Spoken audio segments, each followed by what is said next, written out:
Okay. Namaste. Namaste. This is the 4th episode of Azima, the Storyteller.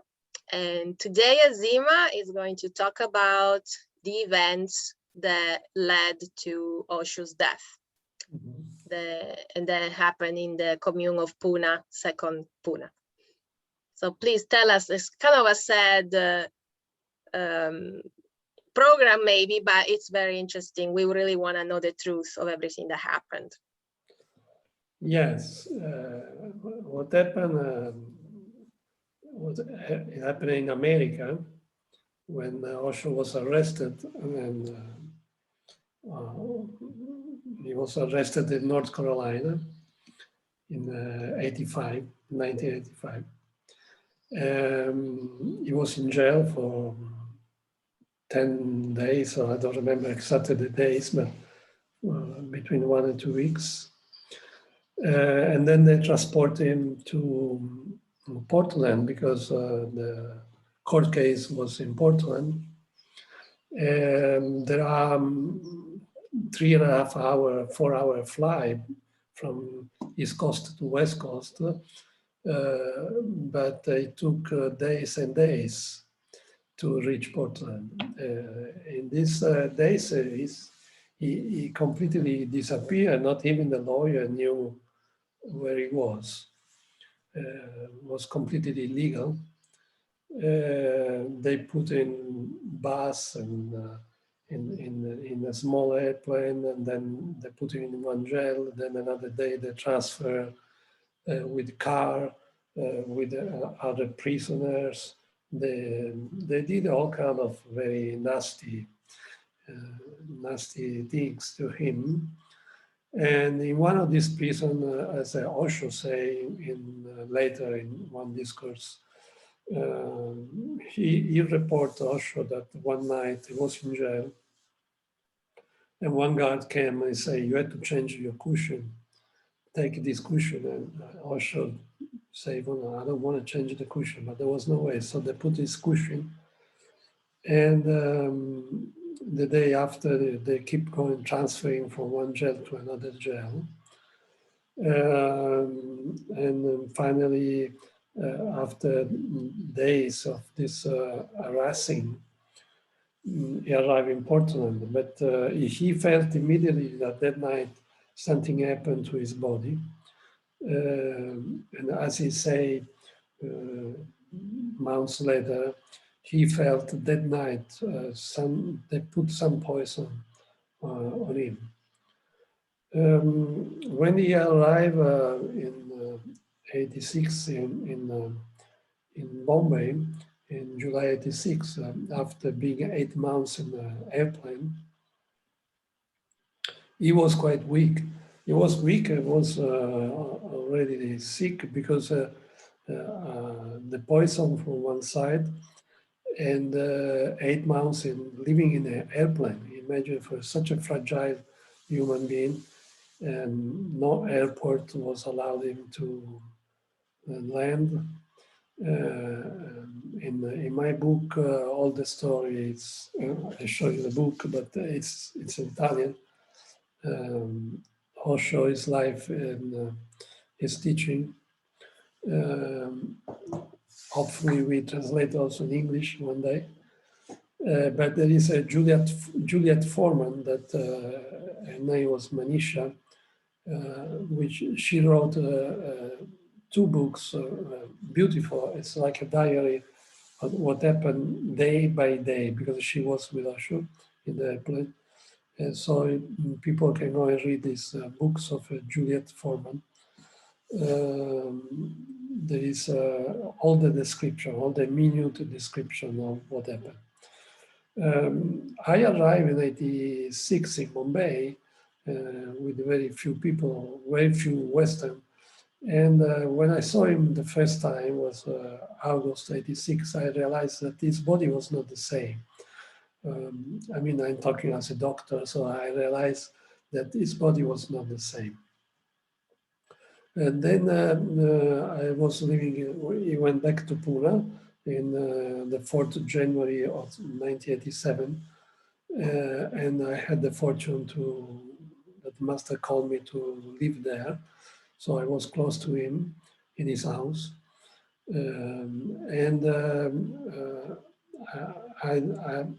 I got to know I was not able to say or to do anything as a doctor for him because his doctor was Amrito. So I was not entitled to interfere. But of course, living in his house, I knew that he was getting quite fragile. Particularly, he started to have pain in his bones, and he started to have infections in his bones in the left side of his face, on the neck, and on his shoulder. So the time passed, like in 1988, and we tried to help him in any way possible. With massage, doctor came. I remember at a certain point, one Japanese doctor came from Japan. He find out that a small radioactive substance can enhance the immune system. So he brought a belt with a radioactive substance inside that Amrita put where he had pain. Then many other doctors, they call a specialist. But he was feeling a little bit better for 1 or 2 days, but then again the pain was quite strong.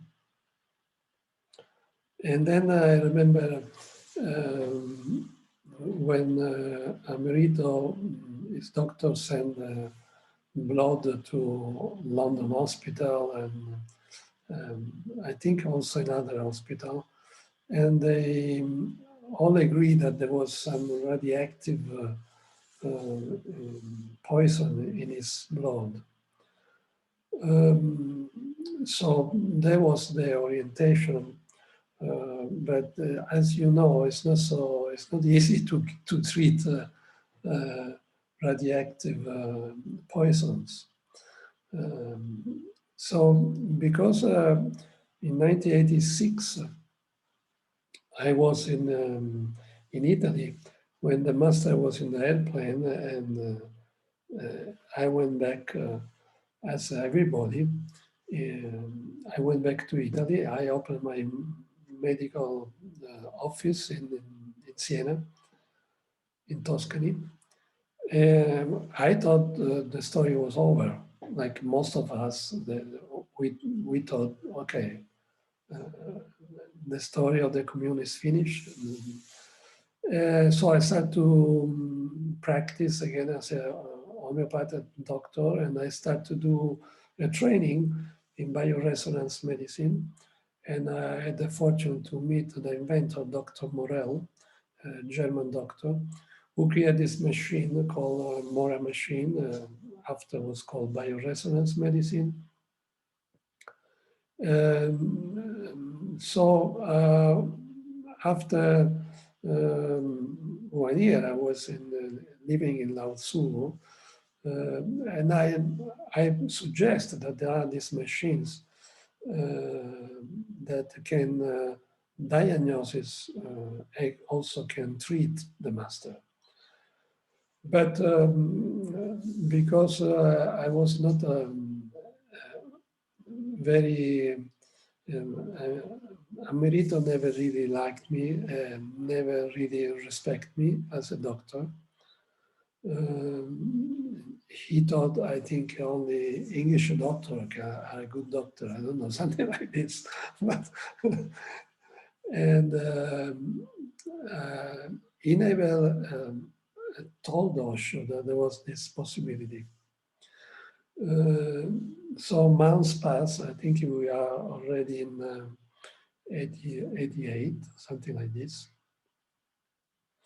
I was not living in Lao Tzu anymore. I was living in the commune in Krishna house, but not in Osho's house. Many months passed, but I told the Osho secretary that there is these machines, and I told 2-3 times, and then I forgot about, because if they don't call me, okay, I went on doing my work. I was doctor in the commune. Then one day, Vivek, which and name was Nivedano afterwards, which was Osho's caretaker. The person was most with Osho since Bombay, since before Pune 1, since 72, I think. There's a beautiful story about Nivedano and Osho, because in the previous life, Nivedano, Vivek, sorry, I call it Vivek as her first name. I knew her as a Vivek. So, Vivek was in love with Osho. Osho was a young boy meditating in the nature, and Vivek was watching him, and she fell in love with Osho, and she was bringing food to him. And then in this life, when she arrived in Bombay in 1971, 72, something like this,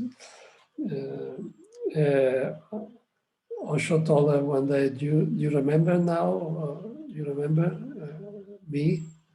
And she said, no. But anyway, Osho told her that she was that girl, because that girl died very young.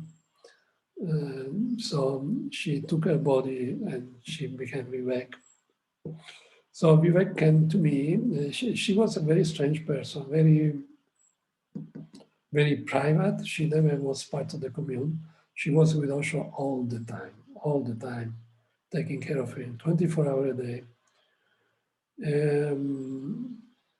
When I saw her, she reminded me of just a wild animal, like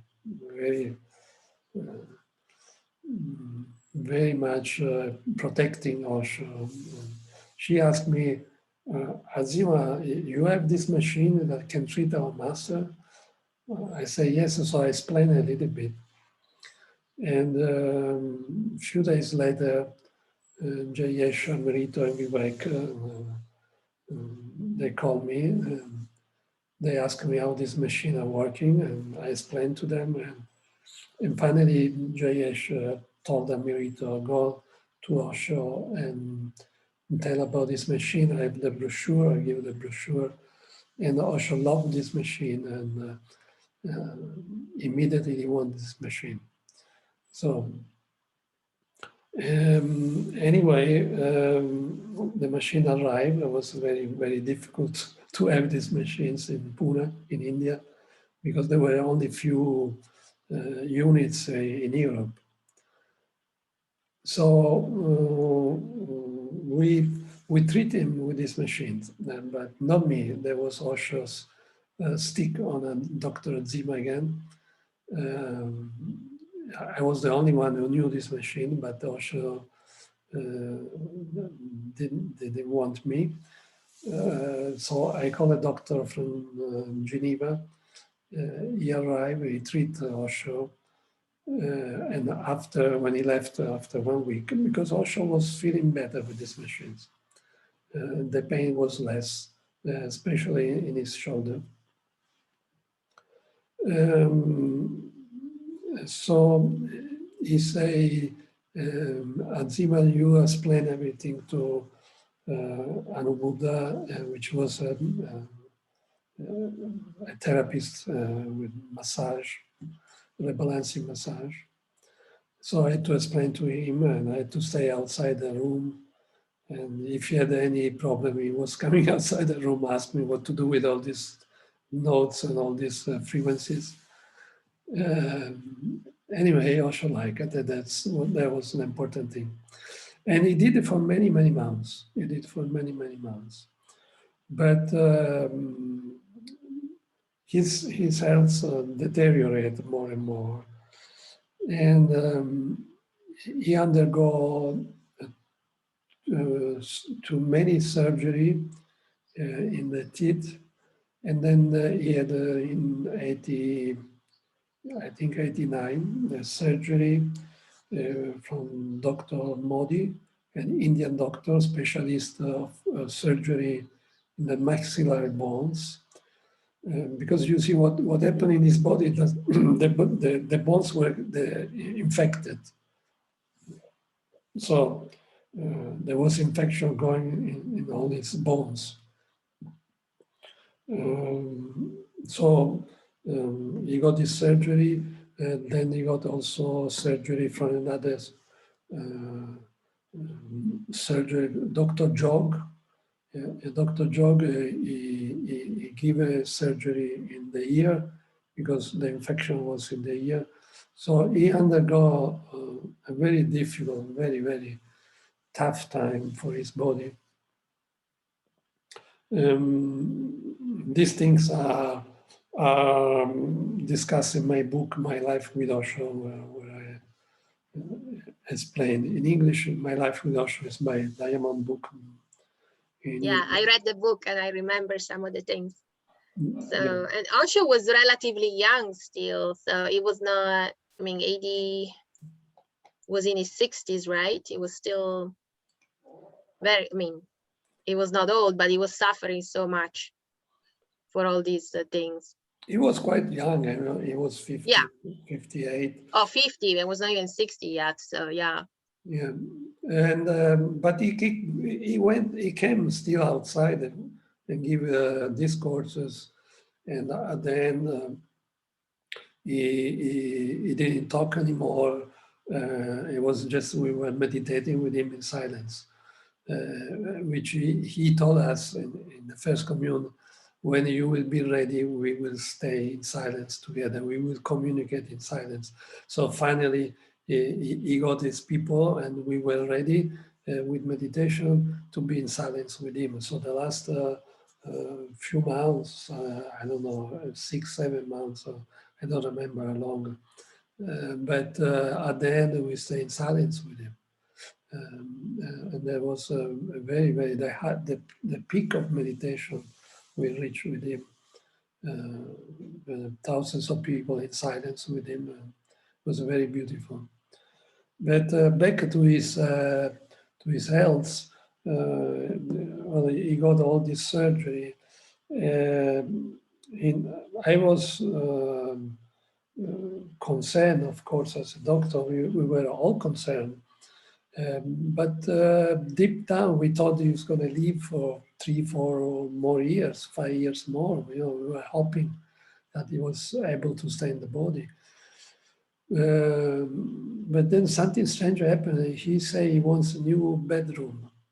And the Chansu auditorium where he used to speak in Punawan, which was a big room, he wanted this room as his bedroom, which is a huge bedroom, and I mean, we start to work in his bedroom. I mean, other sannyasi, not me, and they built an amazing room with all window and empty. Was a kind of strange bedroom. He was pushing a lot to finish this bedroom. And the people were working, sannyasi were working 24 hours a day. There was huge crystal wall. The crystal was coming, I don't know, from Sweden, and the marble was coming from Italy. I mean, it was very complex construction. And the room was a kind of round room. But he was pushing and pushing, saying, you have to finish soon, you have to finish soon. I want to go in my new bedroom. But he knew it was not his bedroom, it was his samadhi. But he never said to anybody. He said it was his new bedroom, but it was the samadhi. It was where his ashes are now. So why do you think he would push so much to move to a new Because place? he couldn't stay in the body anymore. I think he just because he was a very high level of alignment, he was able to stay in the body, but the body was completely fucked up. Right, but I'm saying changing a room, what would they do to the body? I mean, it was something. Well, I explained myself. It was a lie. It was not his bedroom. It was the samadhi. Okay. Samadhi in India is the place where the dead body of the master is. I see. So he knew it was not his bedroom. As a matter of fact, after many months, we finished this huge room, and we were convinced it was his new bedroom. He went there. He slept one night there, and then he woke up and said, "I don't like the bedroom. I go back to my old bedroom." So okay, no, I thought that was more of a symbolic meaning or something that he was trying to communicate. Or well, he knew he was dying. Yeah, no, that it's clear. But if I'm gonna die, I'll still sleep in my bedroom. I'm not gonna move out. It's actually, it's a more chance that I'm not gonna move because maybe I don't have the energy. Yeah, if he would have said, build my samadhi because I'm dying, we were going crazy. Right, so I get it. That, So he say a lie, an excuse to build a new bedroom, but he didn't. I understand now. Yeah, it makes sense. He cannot say, I'm dying. Yeah. Hurry up, build my samadhi, because we were all freaked out, and we were people coming from all over the world, and journalists and sannyasi, a mess, would it be a mess? Yeah, yeah. So in this energy in which we were very concerned about ourselves, and the people were building this new bedroom in samadhi day and night, and there was a lot of activity. The ashram was expanding. They were buying new property. It was an amazing moment. It was the last 2 years were very strong, very high energy. And Azima was living in the Krishna house. It was the main building in the ashram. So just let's say top people were able to sleep there. And I had a small room, very small room. And one night, actually it was before dynamic meditation. So dynamic meditation was at 6 o'clock. So it must be around 5 o'clock in the morning or 4:30 in the morning. I was sleeping, but all of a sudden, my body, I don't know how to say in words, but my body started to burn like fire. That was a cool fire. And the whole body was shaking. I got scared, but I didn't feel pain. I felt just energy exploding in my body. So I woke up, and I had a white wall in front of my bed. And on this wall, I start to see like a movie, like if somebody was projecting a movie. And the movie was, I thought it was an English countryside with the castle. There was a big green garden, English style, with this old castle. And I see Osho coming out of this castle, coming towards my point of view. So let's say coming towards me, sitting in a chair, he had a big chair, nice chair, comfortable.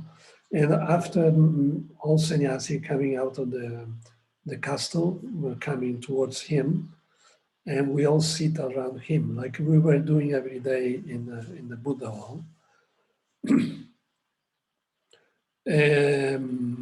and when everybody was seated, included Azima, I was on his right side. He started talking, very serious, very, very serious. And he started to say, I will die, and there is some people, somebody who is going to kill me, and this person is in you. It's in the middle of sannyasi. He didn't say, of course, name or everything, but he say the person, the person is here, it's here. And then he say other things, but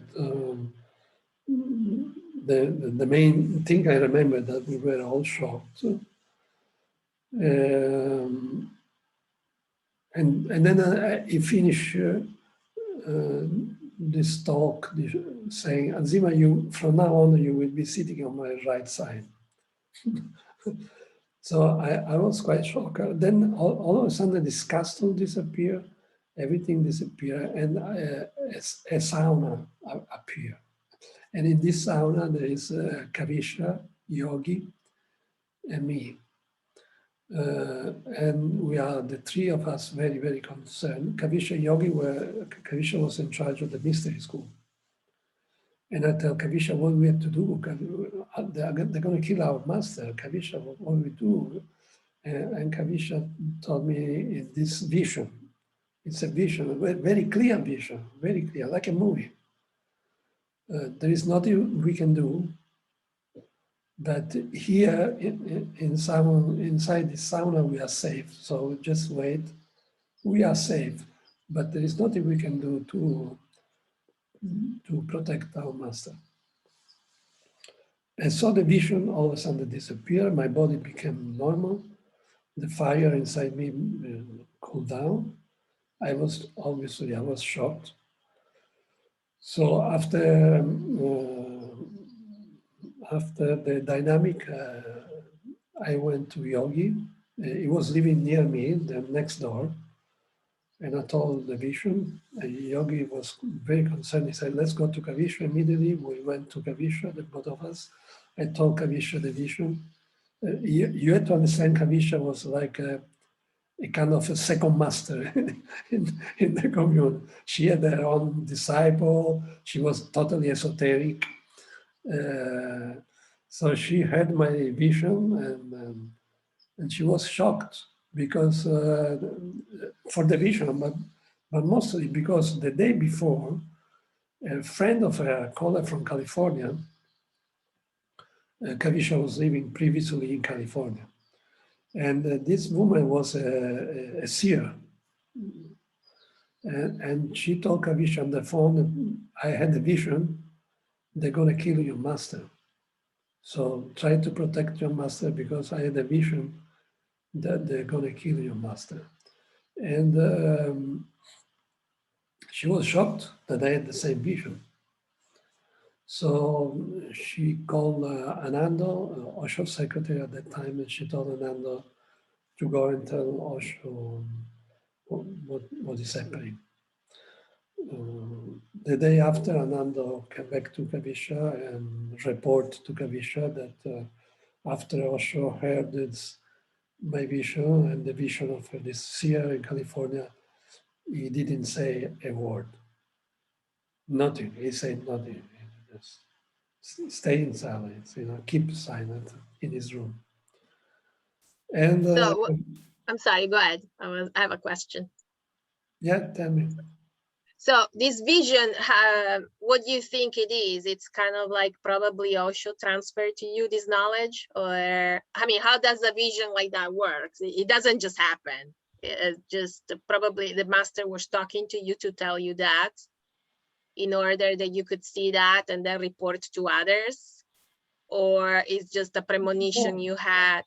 No. How do you interpret? I mean, it's impossible to know, but how do you interpret it? My feeling is that I had a premonition. I don't think Osho want to prevent his death. He was not. He didn't care about dying.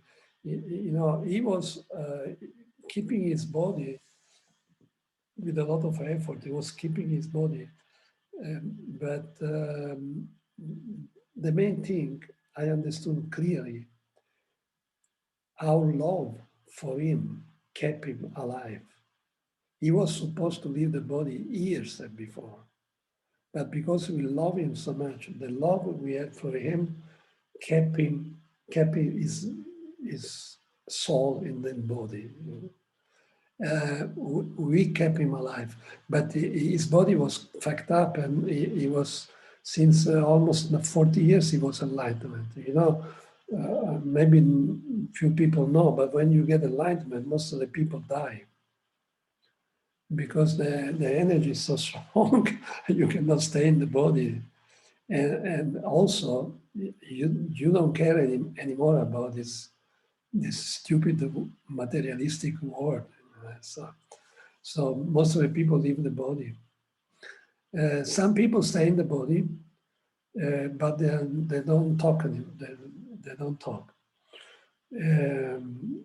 And very, very, very few people manage to stay in the body and talk and teach. These are called the masters.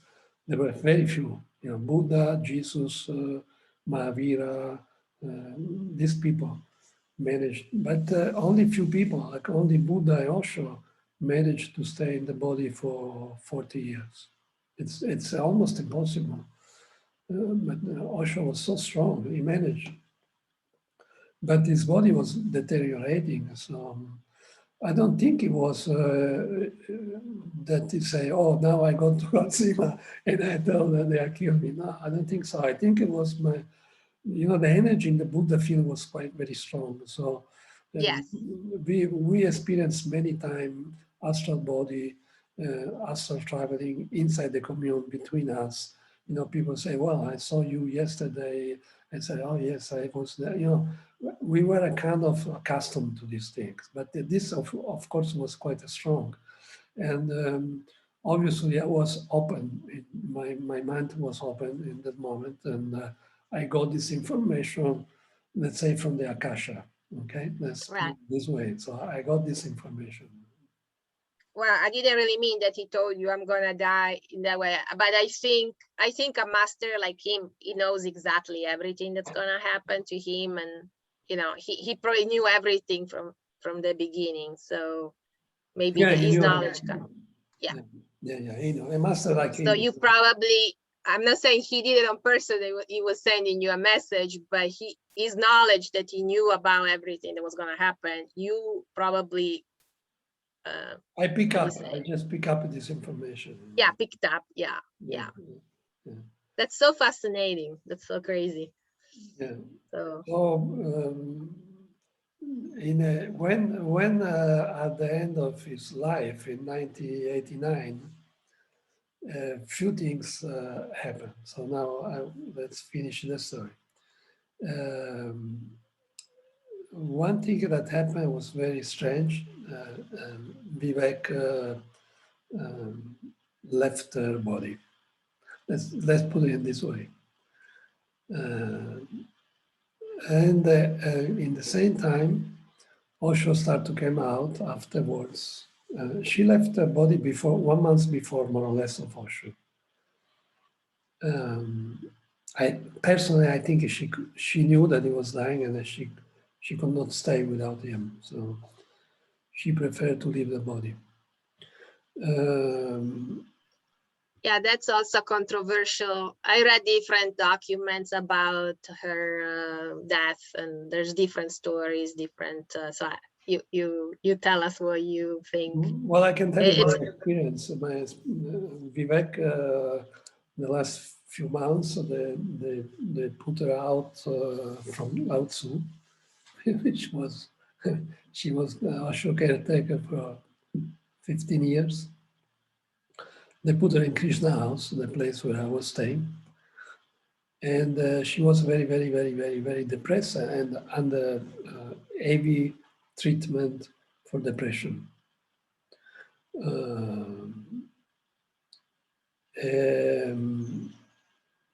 Why did they move her away from him? Because she went in a strange space. She was really depressed, and Oh, I see. you know, she couldn't really take care of him anymore, and she was I see. crying. You know, when you go in deep depression, it's very. They are very main. I cannot really say, but I can only tell you what I experienced. Okay, so I experienced that one day Vivek called me from in Krishna house because she needs to have an injections, and she didn't trust Osho's doctor, and I give her this injection, and I saw what she was taking. She was taking lithium, which is a very heavy stuff for depression. And I think an excessive dose of lithium helped her to leave the body. So this what happened, what I saw. Okay. But yeah, around a master like Osho or like a Buddha, there are so many strange things happening because they are not rational. You see, they are not rational thinking. Nobody can expect that a woman who stays with him could go in depression. But the way to enlightenment, the road to enlightenment is very tough because it's too easy in a way. But it's not easy to realize that we are pure light, that we are pure love, that we are not the body, we are not the mind. It's not easy. So in the same, after a few days, Osho came out and he started to say, they are killing me with sounds. They are sending me sounds to my heart and they are trying to kill me. Well, we all went bizarre. Wow. They are killing Yeah, that's insane. Yeah. And at that moment, my vision of 1.5 years, almost 2 years before, boom, I said, oh my God, that vision was true. And So the poison was not the main culprit. There was an extra element. The poison was not the only thing. I mean, no, it was I not guess. the only thing. He said they poisoned me and now they are finishing me with sounds. And then one day say there are only few people that know how to kill people with sounds, and these people are either Indian or Nepali, but they are only Indian know these secrets. And so we start to look for Indians, and we start to have suspicions of everybody, and there was a mad period because we suspect each other. And that was exactly my vision. I had this vision that we were suspecting each other. It was a very terrible time because we were the guards before going in Buddha hall. The guards were checking us, and they were putting Indians separate from Westerns. And I mean, there was a very, very, very, very. I don't know how to describe this moment. It was a very bad time. We were all afraid and scared. And we didn't know what to do because he was coming every night and so said, they're still trying to kill me with sounds. So we put like in front, in the chair, lead, pieces of lead so the sound cannot reach him. But the day after he said, no, I still receiving the sound. And he went on for, I think, a couple of weeks or so. So to be clear, these people were inside a commune or they were maybe enemies from outside? We never understood. We never understood. But from my vision, they were inside. But from what he was saying, Osho, he never specified that they were in the Buddha hall or outside the Buddha hall. I did after Osho left the body, I did a channel with an Italian woman. She was very good in channeling, and this channeling say that they were outside the ashram. And that's what I think, they were outside the ashram, because we check everything, and and we could not find any suspicions in between us, but so most probably they were just outside the ashram somewhere, I don't know. Or they were inside, I cannot say. But Osho was keep going there, send me sounds, they are going to kill me. Then one of the last night, they say, please stop, because I know this system, I can produce sound that can kill you. So stop. But then the night after, he say, it's not in my blood violence. I'm not a violent man, so I prefer to die. But I will not kill anybody, and I prefer to die. And he died in the 19th of January 1990. Another strange thing happened to me just a few weeks, just in this chaos. One night, at that time I was not living in Krishna house, I was living in another building. I was with an American girlfriend, with Pragito, and was a night we went in our building. She was sleeping with me in the ashram. And she said, I had to go to the toilet. You go in the room, and then I come soon. And so I go in my room, I open the door, and I don't know how, I have no idea. A big shelf, wooden shelf, stick, fall in my nose. And blood came from my nose. And I started to call Pragito, Pragito, come. I had an accident, Pragito. So Pragito came, and the doctor of the ashram was me in the night. I was the only doctor sleeping in the commune. So I cannot say, go and call the doctor. I was the doctor. You had to be your own doctor. But it's yourself right now. So I told Pragito, go in the kitchen, which was on the other side, take a lot of ice, bring as much ice you can. So she came, the room was full of blood. She came after some time with big ice, and I put ice, and slowly, the blood stopped. The day after, they took me in the hospital, and I had surgery in Pune, a long surgery, 2.5 hour surgery in my nose. It was a very, very intense time. It was intense time. Sounds like really scary energy was all over the place, like yeah, things like that.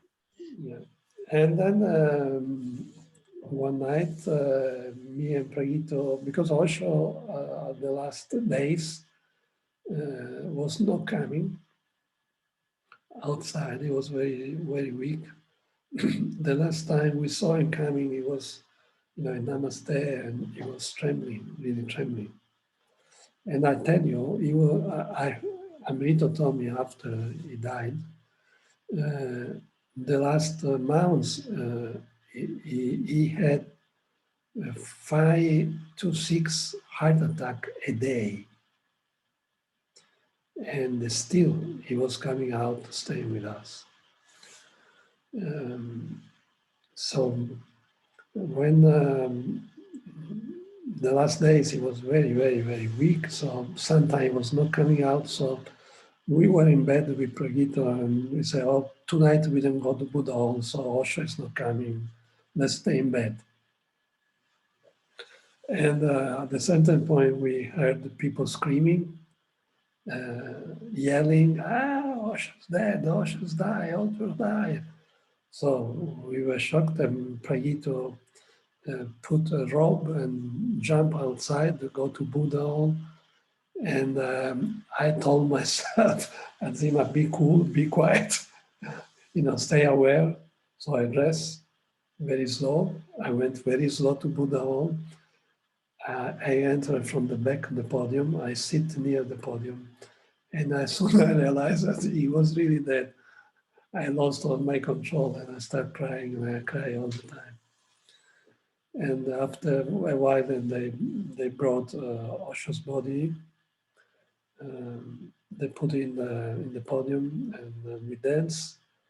We celebrate his death. I didn't manage to celebrate, actually. His message was to celebrate his death. Before dying, Right. yeah, That was the message. He wanted you guys to be happy and dance and laugh, and you were not able. Yeah. He told me to tell my people to celebrate. I'm just leaving this body, which is rotten. I'm just telling them to celebrate, and I will be more easily with you. But I was not able to celebrate. I cry all the time.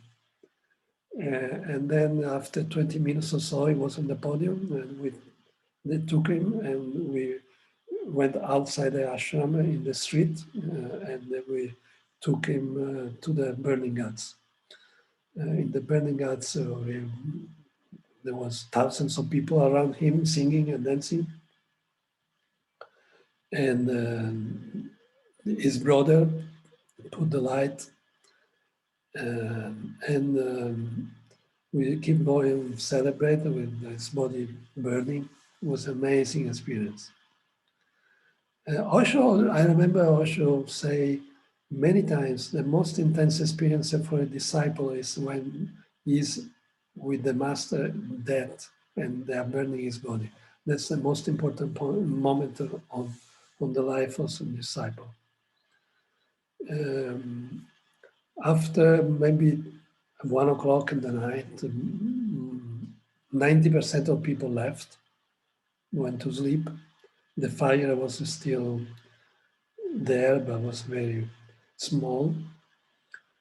And I told Pragito, I cannot sleep when my master is burning. So I went back in the ashram, my room. I took a heavy jacket because it was quite chilly. And I went back to the burning guts, and I sit just at 20 centimeters from the fire. I close my eyes, and when I open my eyes, was the day after. I lost completely time, and it was the most intense meditation. I lost time and space and everything. I came back because the sun was quite strong at 10 o'clock in the morning. So the body started to sweat, and then I came back. And there I was with the ashes. There were only ashes. And I took a little bit, actually what happened, a little piece, the cigarette have a kind of plastic on top, This little plastic flew in front of me and it stayed in front of me, between me and the ashes. And I say, then this is the container. I take some ashes of the master. So I took some ashes of the master, and I still have it with me in my box that Osho gave me in 79. And then when I stood up and went back to the ashram, I knew the story was over somehow. The story of the commune, and the story of living together, and I knew it was over, and I knew that I had to come back and stand on my feet and come back in the West and just live my life. Yeah.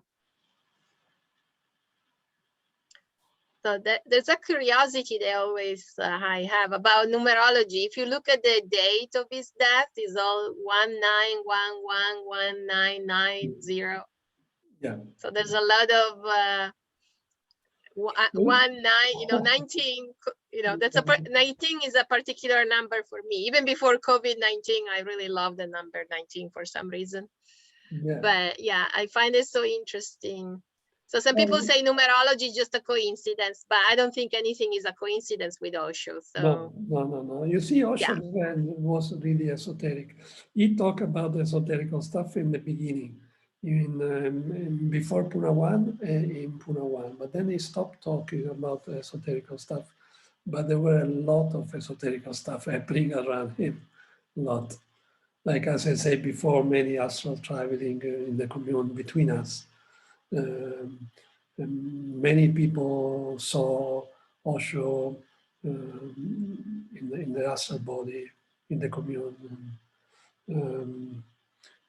I also had quite few experience, but I never Osho give emphasis to this because he didn't want that we go in the mind. You see, people go with this esoterical, they go in the mind. And Osho explained to us that the spiritual growth somehow stop there in this esoterical world and projections. And he always asked us to go on, to keep on walking.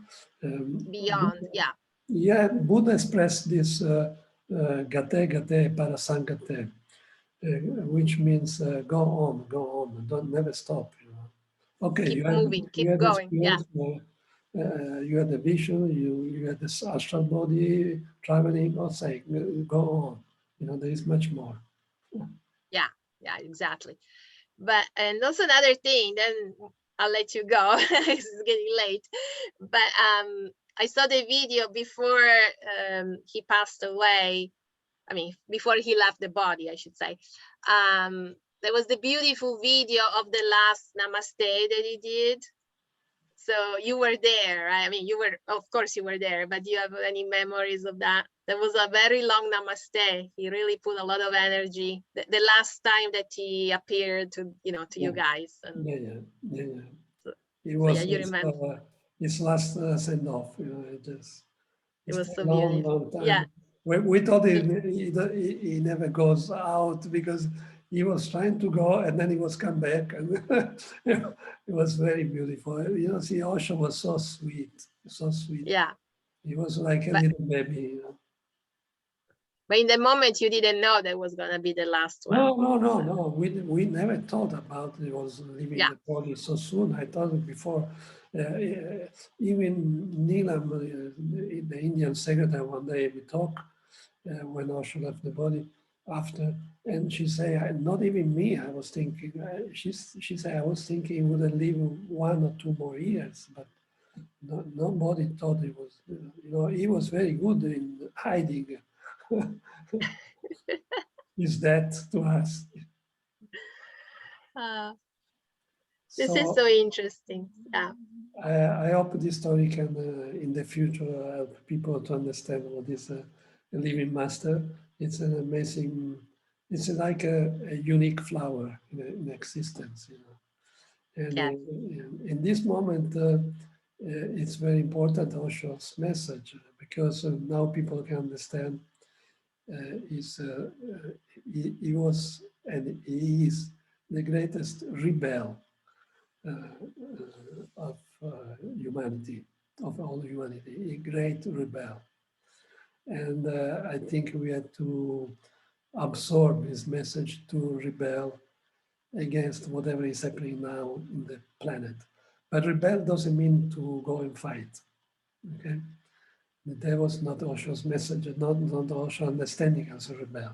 Rebel means to forget about all the society, all this fucking COVID and all this bullshit that are spreading around the world, and use this opportunity. Let's use this opportunity to go inside and to contact our heart, contact our love, contact our meditation, contact our silence, and fuck the world.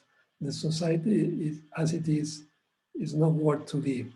Let's go inside, and more people we are able to go inside, more is the possibility that a new human being can born. I agree with you, Azima. Namaste. Thank you for this beautiful message and beautiful story. Thank you. Namaste. Thank you, Bye. everybody. Bye-bye.